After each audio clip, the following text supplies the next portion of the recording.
The corporate building in downtown Chicago woke up every morning with glass elevators humming and coffee machines steaming and young professionals rushing with laptops and ambition in their eyes. Among them walked Maya Collins, the youngest HR manager the company had ever promoted. At 28, she wore sharp blazers, spoke fast, and believed efficiency was everything. She believed age slowed people down. Silence meant weakness. And experience without modern thinking was useless. Every morning she passed the same woman near the back cubicles. A middle-aged auntie with silver streaks in her hair, calm eyes, and old-fashioned cardigans. Her name was Eleanor Reed.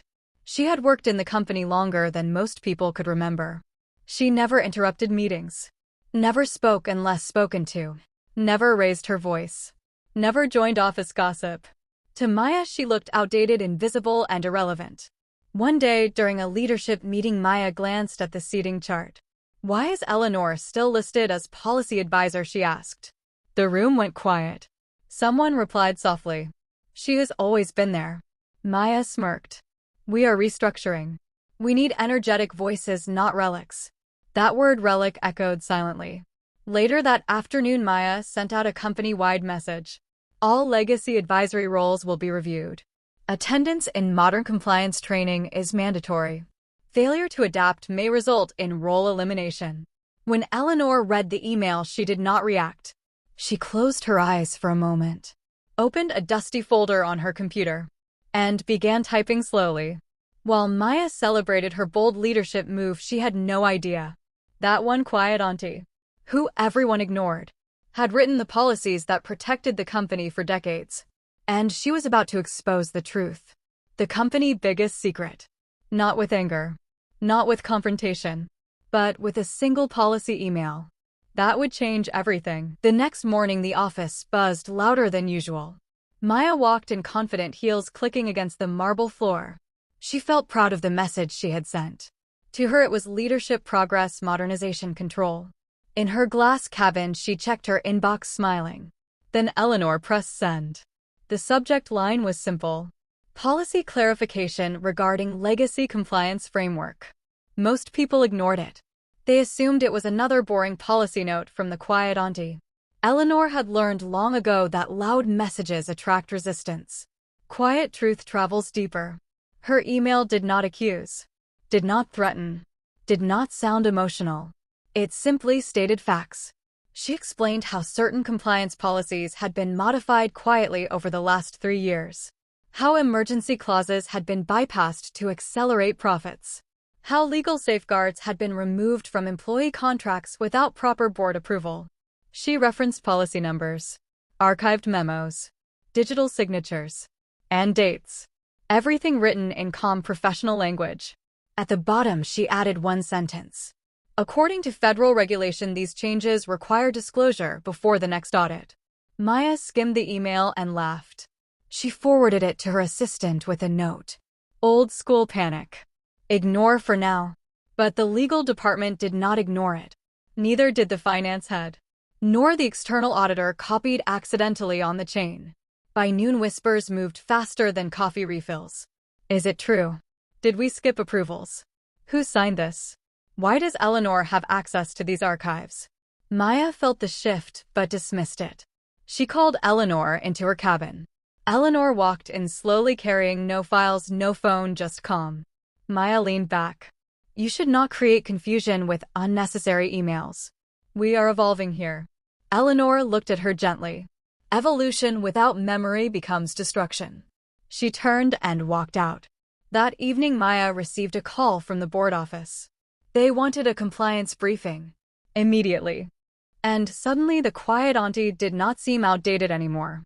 She seemed dangerous. By the next morning, the company felt different. Meetings were canceled. Doors were closed. Legal teams walked fast without smiling. Maya sat at her desk staring at her calendar invite. Emergency Board Review Compliance Framework. Her confidence cracked slightly. She searched Eleanor's name in the company database. 32 years of service. Policy architect. Crisis consultant. Confidential advisor to 3 former CEOs. Why was she never mentioned? Why was she sitting in a back cubicle? The boardroom filled slowly. Eleanor was already there. Not at the end, but at the center. No blazer. No slides. Just a thin folder and calm eyes. The chairperson nodded to her. Please explain. Eleanor spoke without raising her voice. She explained how the company once faced near collapse. How certain policies were written to protect employees and shareholders. How over time ambitious shortcuts were taken. She never named names. She never blamed Maya. She only presented facts. The room felt heavy. Then she said one sentence. Silence does not mean ignorance.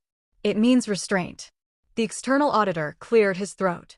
These issues require immediate correction and disclosure. Maya felt her throat dry. After the meeting, the chairperson stopped Eleanor. Why did you wait? Eleanor replied. Because sometimes people must reveal themselves first. That afternoon, Maya received another email. Role review postponed. Legacy advisory roles reinstated. Policy authority temporarily returned to Eleanor Reed. Maya stared at the screen. The auntie she had dismissed now held power again. Not because she fought, but because she waited. And Maya realized, the biggest threat in a room is not the loudest voice. It is the quiet one that knows everything. Maya could not sleep that night. Her mind replayed every moment she had ignored Eleanor. Every meeting where she had spoken over senior voices. Every decision made to look strong instead of being wise. The next morning she arrived early. Eleanor was already there. Same cardigan. Same calm presence.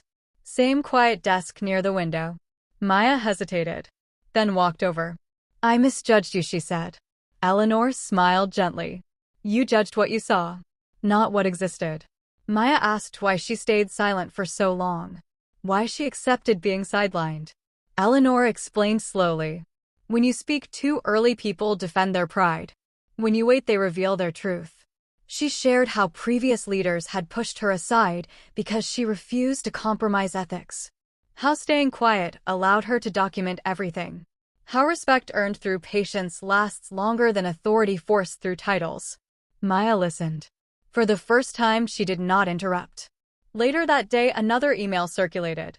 Federal auditors confirmed inconsistencies. Regulatory review scheduled. Temporary leadership changes effective immediately. The office buzzed again. But this time not with arrogance. With fear and reflection.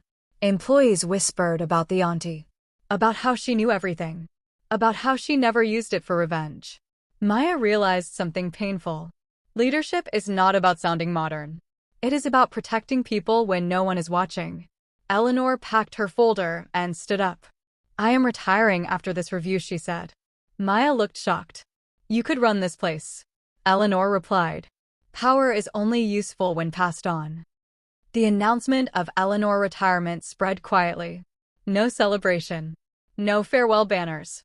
Just a silent respect that settled over the office. Employees who had never spoken to her before now greeted her warmly. Some thanked her. Some apologized without words. Maya felt the weight of responsibility grow heavier. She requested Eleanor guidance before she left.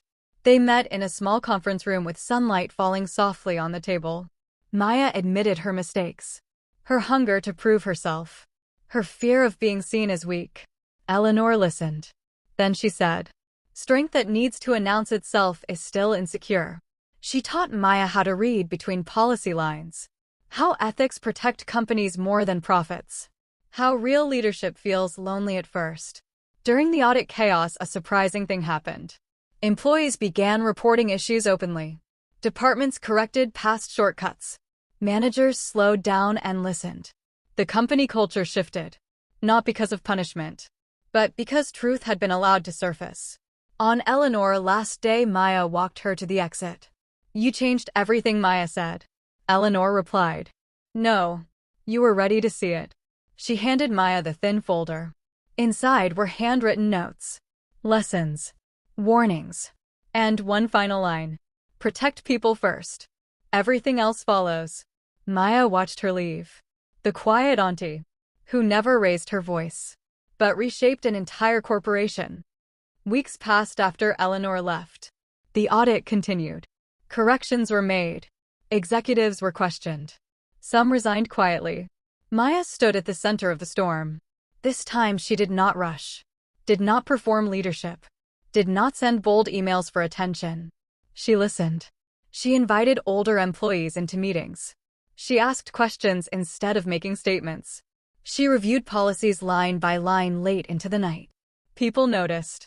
The same employees who once felt invisible began to speak.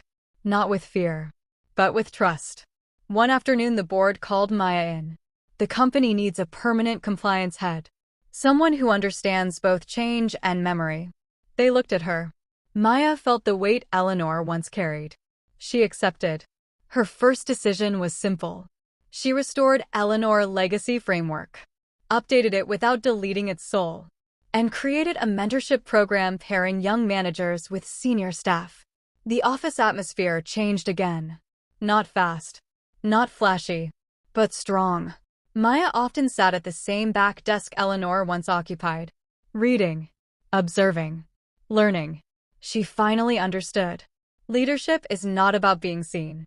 It is about seeing others. Months later, the company passed its audit with restored credibility. Industry articles praised the transformation, calling it a rare case of ethical revival. Maya never took public credit. Instead, she wrote one internal email. Subject: lessons from silence. She shared the story without names, without drama, without blame. She wrote about a quiet auntie, about how experience speaks softly, about how true power waits. Employees read it slowly, some with tears, some with understanding. At the end, Maya included one line: never underestimate the one who observes quietly. The email was archived as a leadership document, shared with new hires, passed down like a guide. Years later, when Maya herself sat in a corner office, a young manager once asked her, "Why do you listen so much?" Maya smiled. "Because silence once saved us all." And somewhere in a quiet retirement home, Eleanor reread the company newsletter, closed her eyes, and smiled.